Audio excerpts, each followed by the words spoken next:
I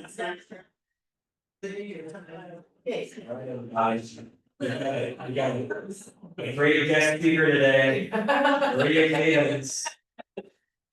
Hey guys. How are you, lover? Thank you. Thank you. So hey, good morning, everybody. So this session is about the very early worship spaces that people use like right after, and that they built and used right after Jesus ascended to heaven. So it's kind of fascinating to see how things evolve, because early on, you'll see it all, but one of the things that stuck out at me is that early on, they didn't think they needed a worship space because they thought Jesus would come back. And then, because they were persecuted, right, until 300, when Christianity became legal, they met homes. And the homes were, you didn't really understand that they were worship spaces until you went into them. So anyway, let's go ahead and watch the video. We're gonna watch about 12 minutes of it, and then we'll have some Q&A, and then we'll watch the rest. Thank you both. Absolutely, we're going from looking at the earliest Christian assemblies and the earliest known Christian churches. Now, as we discovered when we discussed vocabulary, there was no purpose-built church in the Roman Empire, or even until roughly 300 years after Christ's ministry. And the reason for this, the reasons for it are many. First of all, the very earliest Christians might not have felt the need to construct these elaborate buildings because it just simply wasn't worth it. If Jesus was about to return, as was the expectation in Paul's earliest letters, the effort to create permanent structures wouldn't make any sense. Secondly, according to the Bible, the apostles and the earliest Christians continued to meet in the temple in Jerusalem until it was destroyed by the Romans about 30 years after Jesus' death and resurrection. Its destruction wouldn't make a huge difference to the Christians who were already drifting away as a separate sect that taught that Jesus' crucifixion meant that the curtain of the temple had been torn in two and the old order of sacrifice had been replaced. And the temple at Jerusalem was destroyed just as the new temple of the church, the body of Christ, and Christians, was beginning to spread throughout the world. All right, this feels almost illegal to know, but our windows were so old and just desperately needed to be replaced. So I called a few contractors, and they all quoted me a hefty $10,000 or more per month. According to John's Gospel and Paul's letters, members of the Jesus movement also continued to meet in synagogues that were scattered throughout the Jewish diaspora. And they were following Jesus' example in meeting in their synagogues, as his first sermon was in the synagogue in Capernaum that you can see here. There's a low basalt stone boulders and floor in the synagogue where Jesus preached. These buildings were surrounded on the interior with sort of halls with a low bench around the edge for people to sit on. This is a model of what they did in northern Israel, the very early synagogue. And they were sometimes decorated with very beautiful mosaics like this one, showing the crossing the Red Sea. Thirdly, Christianity wasn't a legally constituted religion in the Roman Empire until the early 300s, that is, over 250 years after Jesus' ministry. Christians were periodically persecuted. They most certainly hadn't been allowed to construct buildings for mass assembly, which looked like something that imitated a pagan temple or, say, an official headquarters. Fourthly, the principal form of Christian worship in the earliest church was gathering in a private house for a meal.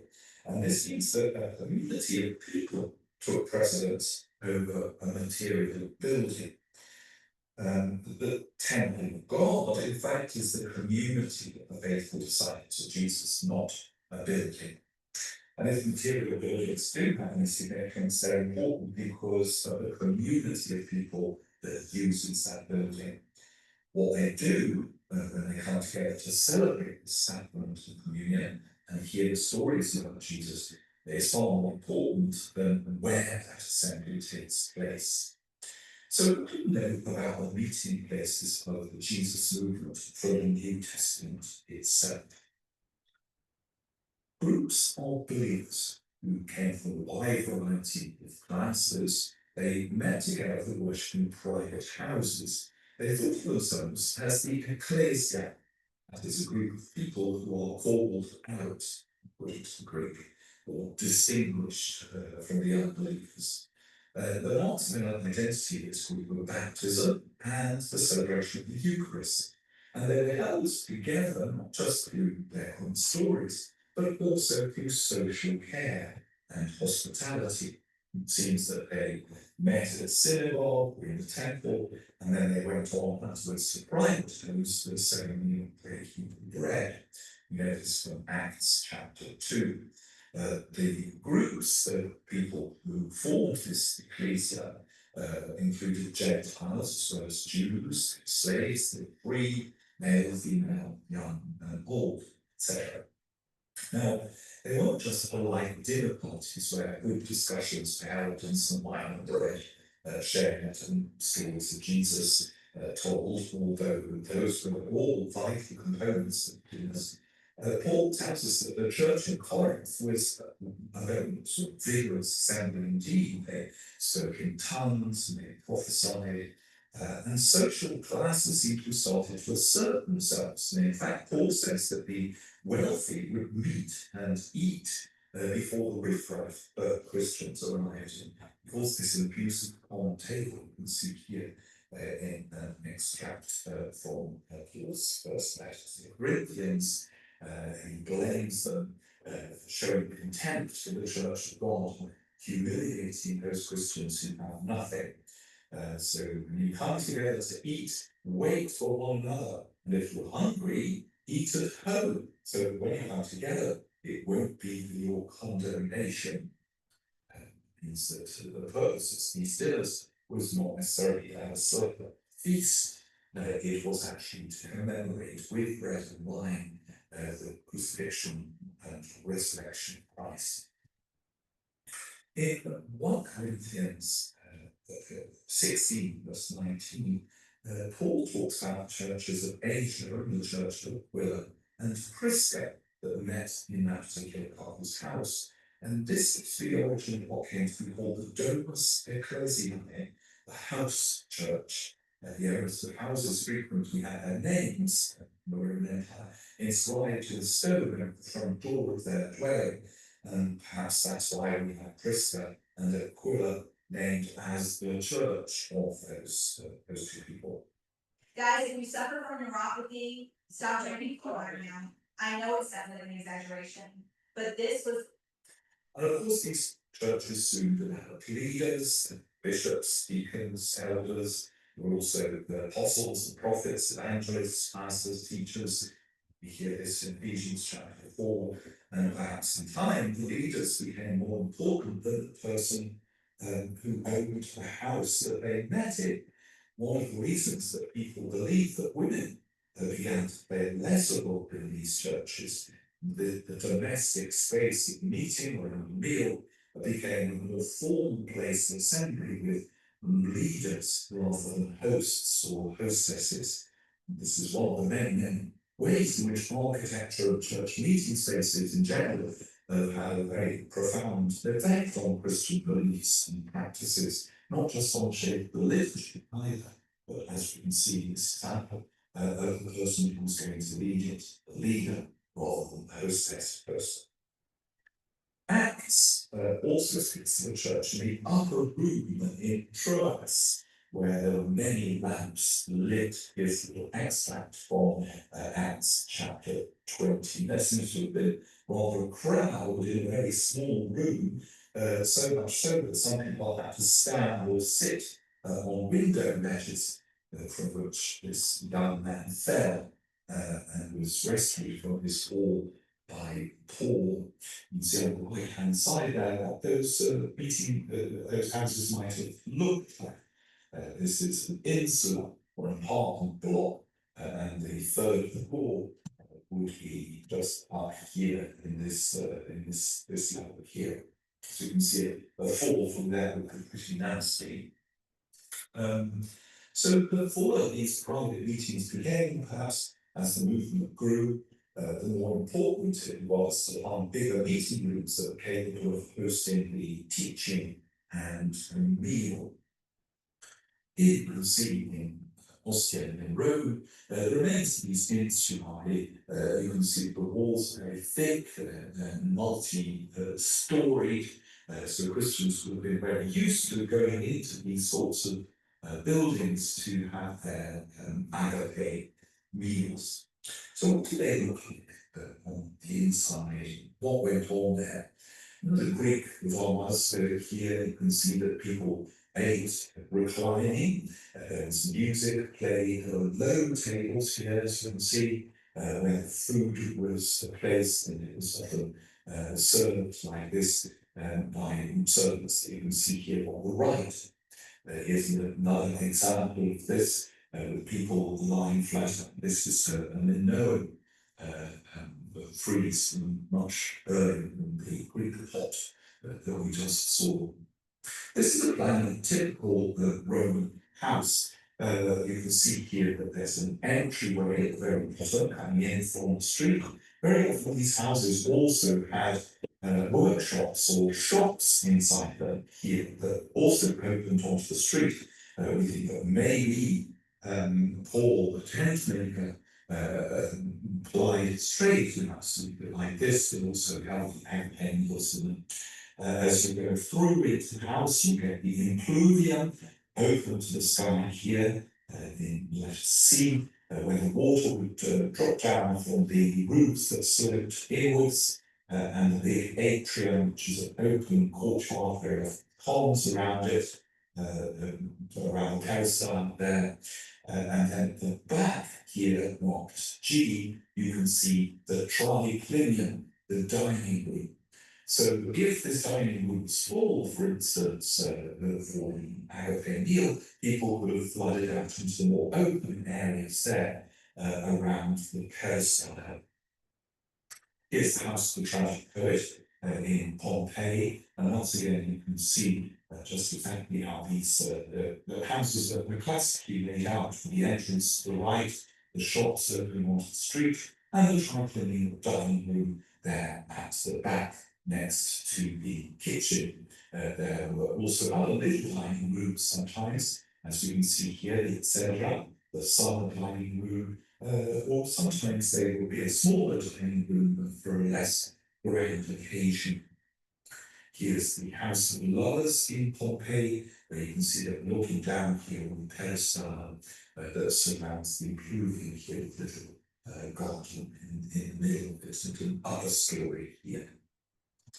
On the interior, they were very often elaborately decorated with mythological scenes or hunting scenes or scenes of the four seasons, for instance. And here you can see on the mosaic floor in the triclinium. They were called tricliniums because often they would have three shades and not, I don't know quite how you describe these things. Three sort of bed-like reclining benches that people would recline to eat with a small table, as you can see in the middle. And here we have a playroom with just two couches for eating, for a more intimate and smaller sort of meal. Cool any room in 90 seconds with this NASA engineered affordable device. It's smaller than a toaster. Cools. Sometimes you can tell if you're digging. Okay, let's stop and do the first couple of questions, but isn't that wild? Could you imagine just eating, laying down like that? Like, I just, every time I look at it, I'm thinking, so anyway, the first time I have nothing to do with it, is the, I don't think what say, waitress, only the wealthy reply. So yeah, because I'm coming to the chairs, so I don't have to go. And I sit you on the road there. So yeah, but I'm off. Not as easy to do. You're putting it in the next section set up. I missed the lessons, so you guys are gonna have. Well, it's the way. I'm really gonna have over here. Overtime. He may not be, yeah, he may. But and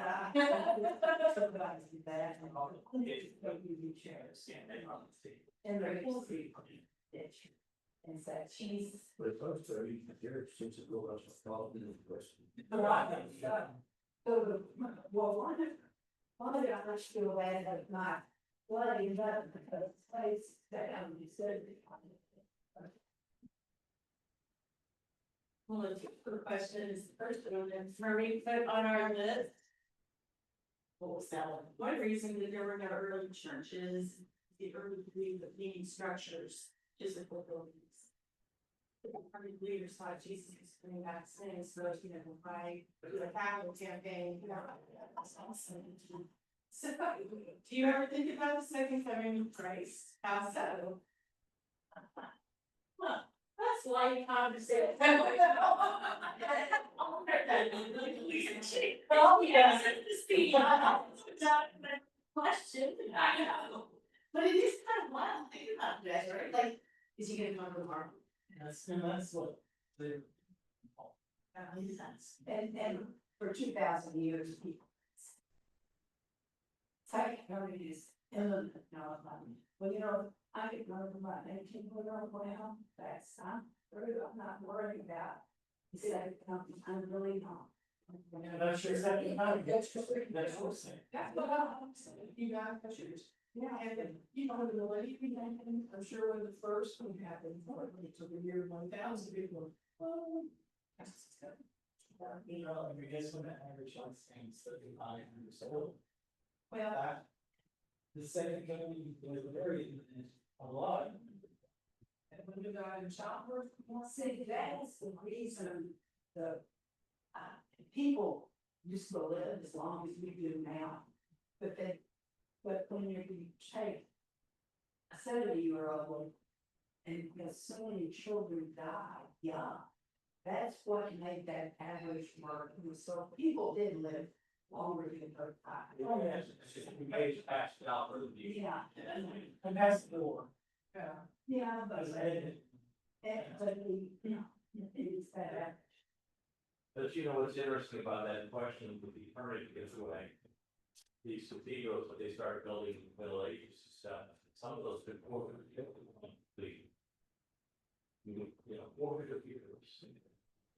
And So they obviously, without thinking the second number, could happen. Otherwise, they started such a large. And then you think about that, there's the whole, the ultimate part of Daniel, the revelation about the perfect we rebirth, state of this way, when people together, thinking about that reset some, you know, a lot of people time clock somewhere, you know, There's a lot of people do believe that. you go back and read people's testimony, you know, all those prophecies and stuff. Oh, thank God, that kind of happened, oh, yeah, that seems to happen, yeah, oh, that seems to happen. Wonder what's next? And the fact that for the first one, 300+ years, we went over buildings. Obviously, because you come together, if you know you're going to be arrested, so. Exactly. They hid themselves for concerns. It was, like baptism was only done on the signature. Yeah. And, people didn't know what sort of, some of the services were. They had them back over. Oh, yeah. Couple of years before they could even, be initiated Yeah. to be Christian. And so it was very secret, and they'd ask them lots of questions. So they didn't even know, you know, they didn't even know where the services were. Well, didn't they, I noticed this in one of them, they had the people who weren't baptized in separate from the people that were baptized. Right. And the Catholic Church still does that today, during RCIA, they ran into the church, at the end of the sermon, get a, they don't stay. And that's. Those are bad, hey, I know. High school church is way different. When I saw that little group in one of the videos, I was like. It's consistent, it's part of it, they hadn't been told that. And they kept showing us pictures of all these houses where people had everything in code. And they never showed where do people sleep. They did have some bedrooms, I I wanted, did that. yeah, on the side, See, they did have some bed. Oh, but the other thing I know is because I want to make sure it's. Right. He thought it wasn't, a door connecting the kitchen and, then go out to the atrium from the kitchen, like. It used to be with what they call your. Valve.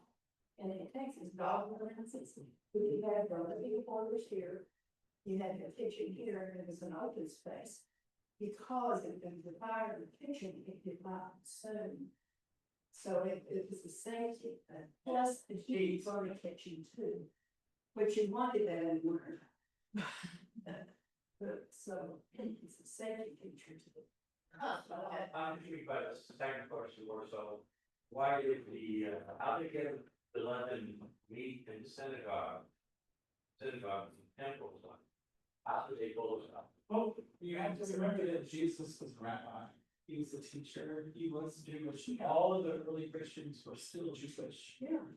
And so that's why, because they worshipped just like the rest of the Jewish people.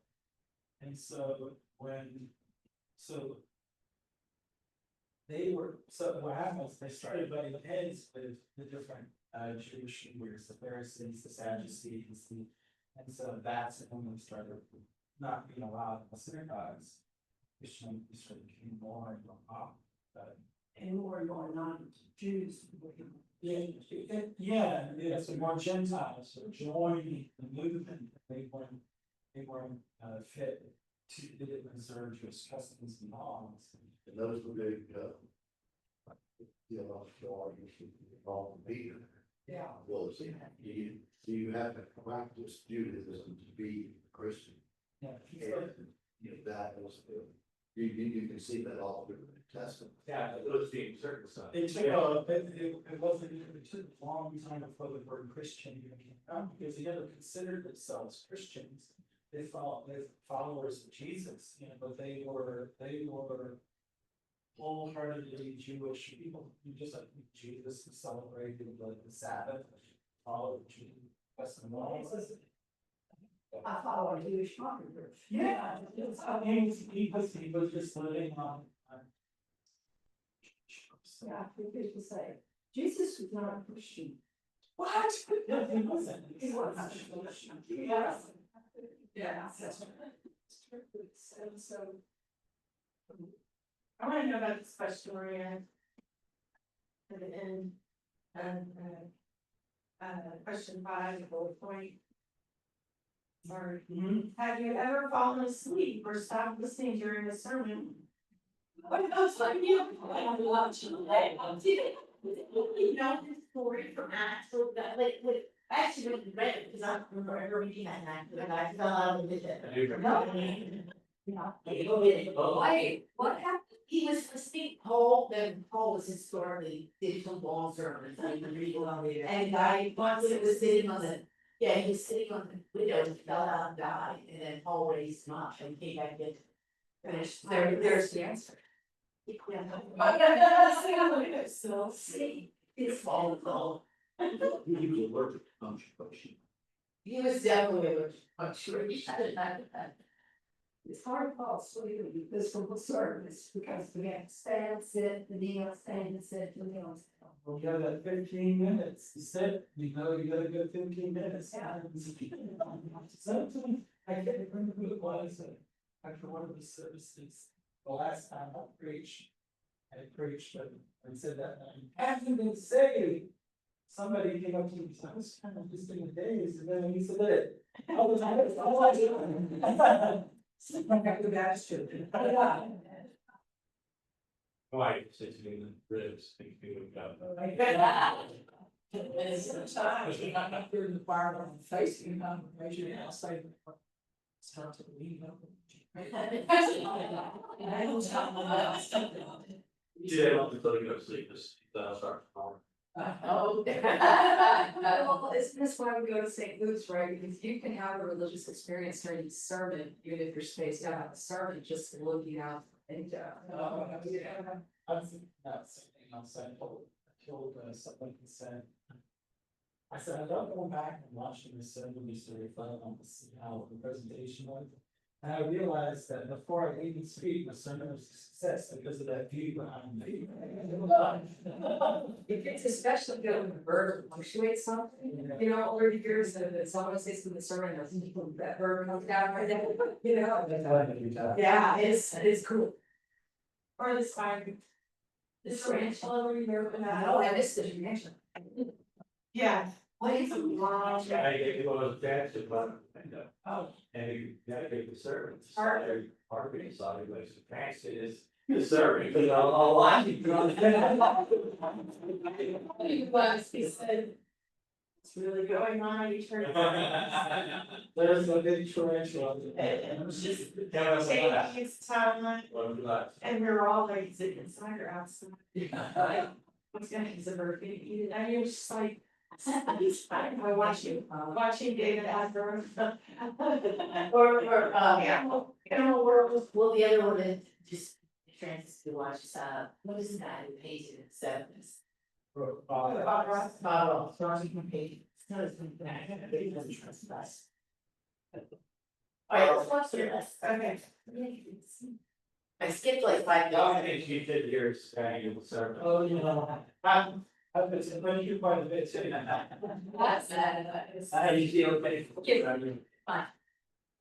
I was engineering a portable cooling system that's so efficient, it's making old ACs obsolete. This new. What's wrong with this?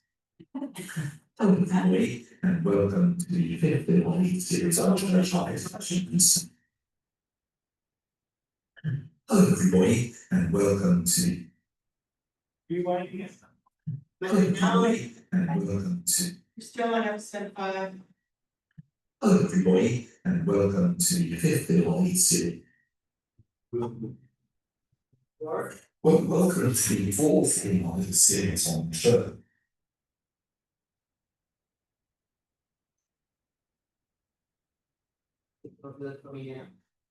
Messages, and the lay people were arranged with men in front, the women behind, and the young girls on one side, and the widows on the other. The earliest evidence for a house adapted specifically to Christian worship that's been discovered to date anyway has been excavated in Dura Europus in Syria. Christianity in that city dating back to about 163. This place is sometimes called Pompeii of the East. There's a synagogue close by to the Christian house church and various other temples. What you can see on the left here is a ground plan Dura Europus, and the little orange arrow points to the Palmyrene Gate, the major entrance to Dura Europus, and just underneath it there, to the south of the gate, you can see the marked Christian house. On the right-hand side of it, you can see an aerial photograph of Dura Europus and the blue blob over the site of Christian house. So there are various other temples close by. Here we can have a little view of Dura Europus, the banks of the river Euphrates, and here is a picture of the temple of Bel, or what is left of it, who was a Syrian deity. There was also a temple to Mithras and a synagogue too. Now, the building survived because it was built close to the city walls, and this is the Palmyrene Gate. The Christian house is just to the right there behind that big remaining standing wall. which protected it essentially from destruction. 100 or so years before Constantine declared Christianity to be a legal religion, a house was adapted by the Christian community in that town for worship. It's built around a courtyard, like most houses in that part of the world, and you can see here what's left of it today. Behind is the city wall, and you can see on the right there's a sort of opening with two walls. I'll describe what all this is about in a moment. In the middle there's remains the doorway, and to the left there's another room that's rather bigger than the room on the right of that doorway. Now, it's clear from archaeological evidence that the Christians removed a partition wall to create a much larger meeting space for assembly on the left-hand side there. It's the size of a fairly roomy garage for one car, so it's not enormous. That's large enough for about 60 or 70 people in total. There was a raised platform, as you can see there, at the bottom of the assembly room. Probably for the same purpose that we heard about in Parthage, for seating the dignitaries. And the baptistry up there, top right hand corner, can be identified by a sort of raised pool that stands in an arch that's decorated with. And right this middle one, guys, that's where the unbaptized people were, where they got their instruction. So they weren't allowed to be in the state room. Okay. Stars. I was in shock when I discovered what my cutting board was doing to my family's health. I never go stuff like this, but I have. You can see here is a reconstruction of what that might look like. The walls of the baptistry are decorated with paintings. It's the baptistry itself. You can see that it's those columns like flowing water, and then there are grapes and pomegranates, symbols of eternal life, I suppose, the fruitfulness of paradise painted on the arch above. This is heavily reconstructed. I have a picture or two which it looked like before restoration. So the walls were decorated with paintings, as I mentioned, including the Good Shepherd. You can just about see him there with a sheep on his back, and then that funny little grid on the bottom left is actually Adam and Eve.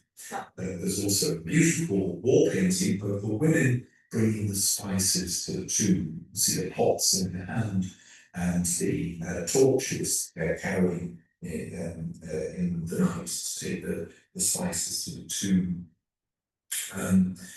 You can also see on these walls Christ and Peter walking water there on the left, with the disciples in the boat, and the healing paralytic on the right. You can see him taking up his bed and walking.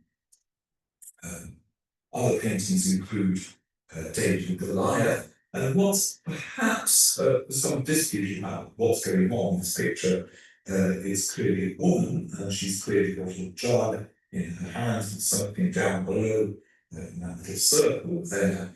People think maybe this could be Mary Magdalene, it could be a woman as well, and some have suggested that it's Mary, the mother of Jesus herself, at the wedding of Cana in Galilee. Curiously enough, the meal, where the room where the Agape meal was held, was decorated only with a frieze of a pagan god Bacchus. Unfortunately, I couldn't find a picture of this. People have wondered why the baptistry was so elaborately decorated, and the actual meeting room where the Agape meal was held was hardly decorated at all. Perhaps it's because the focus of Christian identity was initiated through baptism in this separate room. Either that or they just didn't get round to decorating the room because they prioritized the baptistry before a persecution broke out in 260 or so, and the building was abandoned. It probably looked like any other house from the outside, but as you enter the courtyard, here's the courtyard entrance in the foreground, the baptistry up there, top right-hand corner, that arch there, going into what might have been an instruction room. There's also evidence that there's a little library there with some Christian texts in it, the scraps of Christian texts that have been discovered in the archaeological digs. But once you went inside this little ordinary looking house from the outside, its purpose would have been pretty clear. The Eucharist would have been celebrated at the other side of that arch, just in this area back here. It was probably celebrated on a long wooden table, and everything, including the president's chair, the lectern, would have been movable, so they weren't sort of set in place, their pulpit or something. There were certainly shrines, there were certainly temples, and the layout looks a little bit like a synagogue with common seating, but with the addition of a long dining table in the middle of it.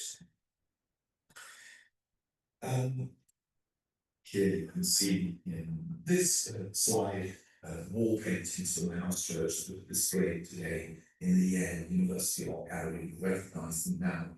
There at the bottom, the women taking the spices to the tomb, and on the top left, the paralytic, top right, we can see Peter and Jesus in the middle, and Grace in the picture is the one we were just talking about. What might be but that gives you some sort of idea of the size of these wall paintings. Now, in the late 200s, maybe early 300s, these large places of worship began to be called houses of prayer. They would be called house of God, or the house of the Lord, or just simply in church. It's an interesting word, this. In North, they preferred kyriakon, oikios, meaning Lord, and akion meaning house. And this has come down to us as kirk in some instances, or church. But in the Greek and Latin, the word ecclesia is preferred, which is maybe as the French église. In Celtic worlds too prefer this word, so we have the Welsh église. In Breton, we get église, which comes from the same root. And Scottish Gaelic, église, and Irish, the Gaelic word for cathedral is antiglise. Now, sometimes the old buildings like the mentioned was described like the front door, and by 300s there are at least 25 buildings like this in Rome, but only the ruins of these places remain very often underneath churches that were built over them at a later date.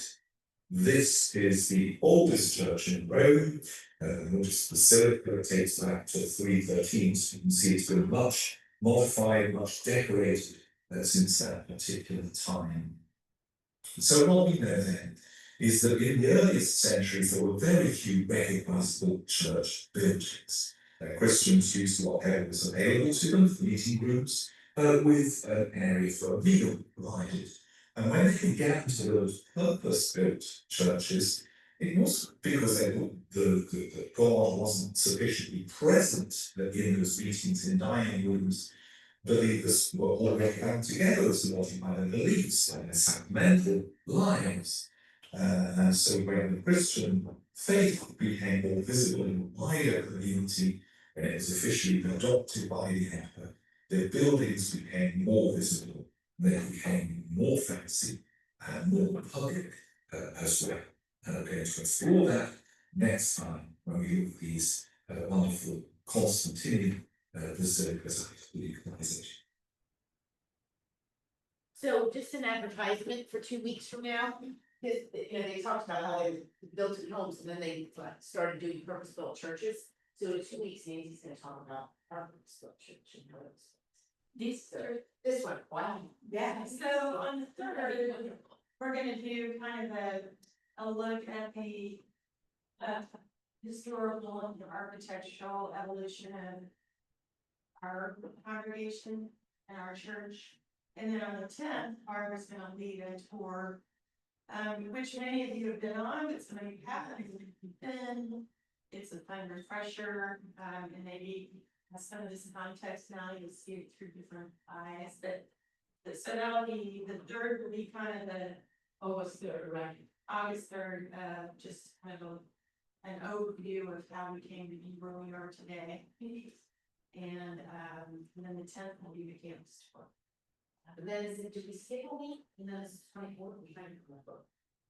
It's even said, I thought August 17th was when the seminary dress was. that, yeah, we're not guessing. And then I think on the 24th is probably Rally Day. Yes, so it's from this, yes, the, where GA is skating this year. Yeah, seminary style. Yeah. So, About the 17th. the 17th, and then it is. Yeah, so because We pull it up there, you guys. then what is next week? I think next week is an intergenerational activity that's gonna be led by Lorianne. I know the kids starting it, they're building a, a lot of, Legos. They're building Notre Dame for their life Legos, and it's serious Lego building, y'all. Just I participated in last, it's really fun. Yeah. The 17th is the. Well, okay, but I'm not out of that, it's the backpack lessons and stuff. Okay, so then it's 24th that. If they still, the backpack listings will all the backpackers upstairs during the service. Right. So Okay. that's So, the that's an issue.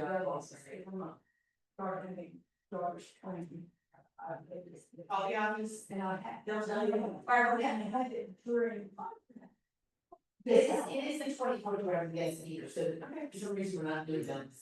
The 17th is the rally day, back to school. Yeah. First, and you see all that. But And next week, we're gonna be talking about Constantine, trees and church. Am I tomorrow? should I talk to them? Yes, thank you. Oh, thank you all so much. So important, I'm busy one, but it's not supposed to be. It's, yeah, it's very different. Oh my gosh, and so, But sure, it would be so neat. Yeah. We'll do the campus tour, and then we'll take volunteers for the building.